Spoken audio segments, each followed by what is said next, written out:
Hi. Change is hard. Now, is that a limiting belief or what? Yet it's one that most of us have. Just a couple of months ago, it's certainly one that I had. Everything seemed hard. Everything seemed like a chore. The energy, the input that it was going to take, the thoughts, the motivation to actually try to stick to a program where I could actually be healthy, lose weight, stick to exercise, was just overwhelming. And like I said, the effort and thought that it took to perhaps begin a journey like that, one that I knew was going to take quite a while, left me often feeling defeated. In the last few months, through my studies though, and learning and experiencing the Creatrix journey that I'm on, I don't believe that change is hard, and I don't believe it's out of reach for me, and I certainly don't believe it's out of reach for anyone else. Our conscious mind is only 3 to 5% of our actual thinking brain. And if you can imagine an iceberg, it sits right on the top of the water. It seems to be what we're aware of. Underneath that is our beliefs. Some of our beliefs that drive us forward, some about our beliefs that keep us motivated, our intentions, our value system. And underneath that is something that we're not really taught about until just now. Some of us, yes. Some of us, it's like an ancient knowledge. But I'm talking about the system of knowledge that we're in now in this Western world in science. And that's epigenetics. Now, I spoke a bit about that a few days ago on one of my posts. The amazing thing about epigenetics is that it's scientifically showing us that change is possible. Through diet and changing our environment, our perceptions can actually change our DNA. DNA that we were given with eye colour, hair colour, facial expressions that we either learnt or we inherited as well. You name it. Sometimes we feel that we were lucky to be given what we were given. Some of us feel unlucky that we were given what we were given. And that was what science led us to believe as well. But now, with the information of epigenetics and how the switches can turn off and on and be influenced by our diet and our environment, and hence our perceptions of our environment, we can actually have the power to change our genetic code. So if it's full of trauma and it's full of self-loathingness, or we've been on a journey of self-discovery, and we like what we see, that's fantastic. But for many of us, we're sort of stuck. We go round and round in circles. I know that was me a few months ago. We hold on to things like resentment, and we play the blame game because it's comfortable in our self-pity party, and we can't see a way forward. When it comes to this 100-day challenge, it's part of like a cause-driven motivation for me, because I feel I'm just not accountable for me anymore. I'm accountable to all of you. For you ladies or gentlemen that follow me and perhaps get inspired by my journey, I hope that you feel if I can do it, you can do it too. Now, I'm not there yet. My journey's a long way. It's more than 100 days, but that's okay, because it's about what's going on in here. It's about my mindset and my perceptions. And that's why yesterday I invited most of the people on my Facebook to come to the 21-day meditation journey around abundance, because that's another way that we can change our genetic expression.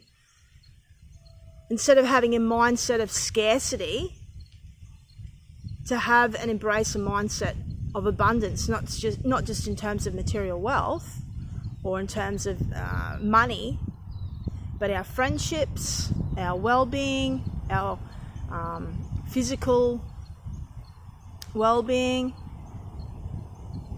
our relationships with those that we work with, our relationships with our family, to have relationships and to have things in our life that bring us joy and that give us that abundance that we really all desire and want. So if you would like to get a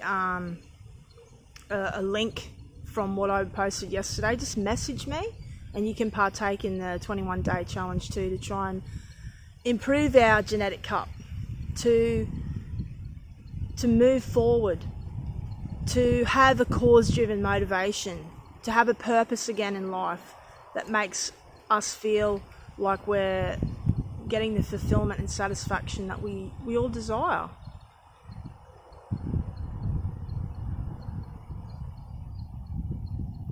When I come on and talk to you, I'm not rehearsing anything. I'm just speaking from the heart. So if I pause, it's because I'm thinking that there's so many things I want to say. But for today, I guess, if I'm going to sum it up, it's that change is possible. That we actually have the power within us to tap into that change. It's whether we are ready to change, because our subconscious mind at all levels will pull us away from anything that causes us pain, anything that it believes that we don't want. Hence, that's why dieting often fails, because our unconscious mind knows that we don't want to deprive ourselves of this. And so it moves us towards the chocolates, towards the chips, or towards the things that are yummy in our tummy. But if we really want change to be long-lasting, then we need not to tap into someone else's advice, not be motivated by what someone else wants us to do or who someone else may want us to be, because that's not going to give the long-lasting change that I'm talking about, that happens underneath all of our belief and value systems. Some say that change happens from the top down. We become aware of something, we put a lot of energy into it, we change our behaviours, and that dripples down and makes us change our beliefs and our thoughts about ourselves, and that may work for a period of time. It may get us towards a goal that we want to have and that we want to tap into. But it's not long lasting. It's not going to be forever. I'm talking about something that is going to change, that's going to rewire our thinking and rewire our brain. And that's at the DNA level, that's at the epigenetic level, where we need to look at the genetic cup that we were given and become aware, yes, but begin to learn about what it is that we want to do. Find a cause that motivates us. Like women, we're not driven by money. We're driven by our heart. And long-lasting things are always heart-driven.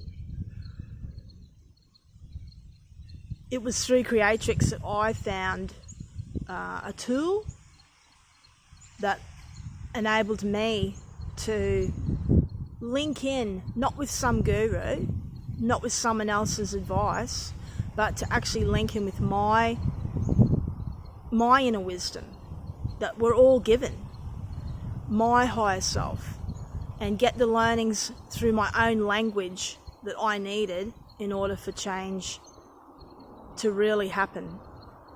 So I want to thank you again for listening. I want to thank you for being part of my people and helping me to stay on track and to keep inspired. And I hope abundance is all that you want as well in your life, because all of us deserve the best, the very, very best that we are originally designed to have. With that, have a great week. The sun is out in far north Queensland. I'm standing in the sunshine. The dogs are happy today because there's nothing but sunshine, and I wish you all well. Bye.